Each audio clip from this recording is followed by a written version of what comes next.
मैंने सुना है एक भाई बहुत मुश्किल से गुजरे थे।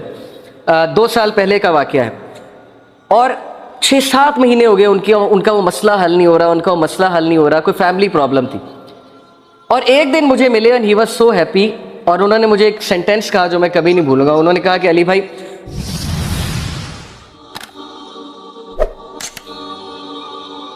बिस्मिल्लाहिर्रहमानिर्रहीम, अल्हम्दुलिल्लाह वस्सलातु वस्सलामु अला रसूलिल्लाह व अला आलिहि व अस्हाबिहि अजमाइन, अम्मा बाद। रब्बि शुरह ली सदरी व यस्सिर ली अमरी वहलुल उक़दतम मिन लिसानी यफ़क़हू क़ौली। अस्सलामु अलैकुम व रहमतुल्लाहि व बरकातुहू।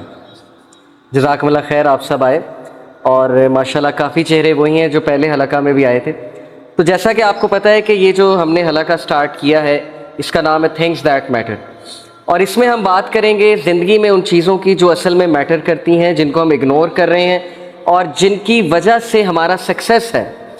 उनको छोड़कर हम वो चीज़ें फॉलो करने में लगे हैं, उन चीज़ों की तरफ दौड़ रहे हैं जो इतना मैटर नहीं करती ज़िंदगी में, और उसकी वजह से हमारी ज़िंदगी में परेशानियां हैं, वरीज़ हैं, स्ट्रेस है वगैरह वगैरह। तो आज मैं आपसे एक हस्ती के बारे में बात करूंगा जो टॉप प्रायोरिटी हमारी होनी चाहिए, जो नंबर 1 पे हमेशा होनी चाहिए, एंड दैट बीइंग इज़ अल्लाह सुब्हानहू व तआला। तो अल्लाह ताला कौन है, अल्लाह ताला का एसेंस क्या है, अल्लाह ताला की हमारी ज़िंदगी में इंपॉर्टेंस क्या है, अल्लाह ताला मैटर क्यों करते हैं और अल्लाह ताला को टाइम क्यों देना चाहिए और अल्लाह ताला की क्यों माननी चाहिए, ये कुछ सवालात हैं। हम सबको पता है कि अल्लाह सुब्हानहू व तआला रब है, अल्लाह हमारे रब हैं, खालिक हैं, मालिक हैं, but yet some of us, in fact most of us fail to obey him.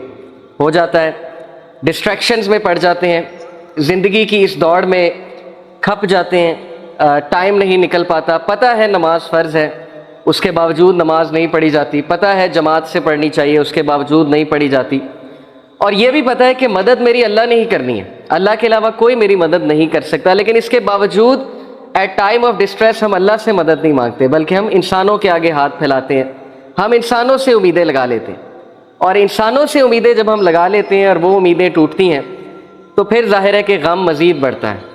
तो अल्लाह ताला का वादा है कि जो अपने मेरी इबादत के लिए अपने आप को फारिग करेगा तो उसका रिज़ल्ट ये है कि मैं गनी कर दूंगा। और गनी होना क्या है, ये एक पूरा कॉन्सेप्ट है, richness of the heart. Many of us are rich from our clothing, rich from our material outlook, but हम में से कितने लोग असल में दिल से गनी हैं? दिल का गनी होना क्या मुराद है? Contentment, self fulfilment. बहुत से लोग कंटेंट नहीं हैं, बेचैनी है अंदर, हर वक्त जो है वो अचानक से बैठे बैठे सैड हो जाते हैं, अचानक से बैठे बैठे एक हॉलोनेस छा जाती है, अचानक से बैठे बैठे खो जाते हैं। ओके, ये है दिल का गरीब होना। और दिल की रिचनेस क्या है कि कम पे भी खुश हो जाना, कंटेंट हो जाना, तकदीर पे कंटेंट हो जाना, अल्लाह के फैसलों पे कंटेंट हो जाना, अल्लाह ताला की डिस्ट्रीब्यूशन पे कंटेंट हो जाना। और दिल की रिचनेस से ये भी मुराद है कि अपने दिल में कोई कजी महसूस ना करना, कोई रिजिडिटी महसूस ना करना अच्छे कामों के लिए। अब जब अच्छे काम हमारे लिए मुश्किल बन गए, नेकी हमारे लिए पहाड़ जितनी बन गई और बुराई हमारे लिए इतनी आसान बन गई कि हम बुराई करने के लिए रात अलार्म लगा के भी उठ जाएंगे। आई नो दिस, कि जाहिर है कि जब एक बुरा काम करना होता है तो उसके लिए कुछ भी हो जाता है। जैसे एक दुनियावी काम करना हो, आप रात 2 बजे उठ के भी 4 बजे उठ जाएंगे, मैं आपको गारंटी दे रहा हूँ। पता लगे सुबह कॉन्सर्ट अरेंज कराना है, स्कूल में 5 बजे पहुंचना है, मैनेजमेंट टीम में वो आतिफ असलम आ रहा है, उसका कॉन्सर्ट है, रात 2 बजे सो के 5 बजे उठ जाएंगे हम। प्रायोरिटी है ना, और दुनिया है। तो जाहिर है कि जब नेकी मुश्किल हो जाए, बुराई आसान हो जाए, तो फिर इसका मतलब है कि दिल में गुर्बत है, दिल गरीब है, दिल में रिचनेस नहीं है, कंटेंटमेंट नहीं है। तो अगर आप चाहते हैं आपका दिल बड़ा हो, आपके दिल में रिचनेस हो, तो फारिग करें अपने आप को, टाइम निकालें अल्लाह ताला के लिए और फिर देखें आपके मसले कैसे हल होते हैं। कई लोग से मैंने सुना है एक भाई बहुत मुश्किल से गुजरे थे। 2 साल पहले का वाकया है और 6-7 महीने हो गए उनका वो मसला हल नहीं हो रहा, उनका वो मसला हल नहीं हो रहा, कोई फैमिली प्रॉब्लम थी। और एक दिन मुझे मिले and he was so happy और उन्होंने मुझे एक सेंटेंस कहा जो मैं कभी नहीं भूलूंगा। उन्होंने कहा कि Ali bhai, all it took was 1 तहज्जुद, दैट्स इट। लेकिन 6 महीने मुझे कभी टाइम नहीं मिला। मुझे लोगों से मिलने का टाइम मिल गया, मुझे लोगों से कहानियाँ सुनाने का टाइम मिल गया, लोगों की सुनने का टाइम मिल गया, लेकिन तहज्जुद का टाइम नहीं मिल रहा था। ऑल इट टुक वाज 1 तहज्जुद और मेरा मसला हल हो गया। तो इमाम शाफी रहीमहुल्लाह ने कहा कि मेकिंग दुआ एट द टाइम ऑफ तहज्जुद is like an arrow which does not miss its target. تو باقی یہ کہ اللہ دعا آپ کریں اور نہ ملے یہ ایک الگ بات ہے، ظاہر ہے اللہ تعالیٰ وہی دیں گے جو بہتر ہے، لیکن یہ سینٹینس یاد رکھنے والا ہے کہ all it took was one tahajjud. تو اپنے آپ کو فارغ کریں، ٹائم نکالیں اللہ تعالیٰ کے لیے، یہ آپ کے ہی لیے بہتر ہے. اور پھر یہ حدیث انس بن مالک reported the messenger of Allah صلی اللہ علیہ وسلم said, Allah Almighty said, حدیث قدسی ہے, O son of Adam, if you call upon me and place your hope in me, I will forgive you without hesitation. اگر تم ہوپ میرے سے لگاؤ گے، امید میرے سے لگاؤ گے، تو میں تمہیں معاف کروں گا. Without any hesitation میں تمہیں معاف کروں گا. O son of Adam, if you have sins piling up to the clouds and then ask for my forgiveness, I will forgive you without hesitation. اور اگر تیرے گناہ آسمان تک جا رہے ہیں اور آسمان کی طرح پائل اپ ہو چکے ہیں، کلاؤڈز کی طرح، یعنی اتنے سنز ہو چکے ہیں کہ تم اسراف کر چکے ہو، اور تم مجھ سے معافی مانگو گے میں تمہیں معاف کروں گا، لیکن سچے دل سے توبہ کرو گے، میرے پاس آؤ گے، میرے سے بات کرو گے، مجھے ریکگنائز کرو گے، تو میں تمہیں معاف کروں گا. تو کویشچن یہ ہے کہ کیا ہمارے ہوپس اللہ تعالیٰ سے لگے ہیں یا ہمارے ہوپس کریشن سے لگے ہیں؟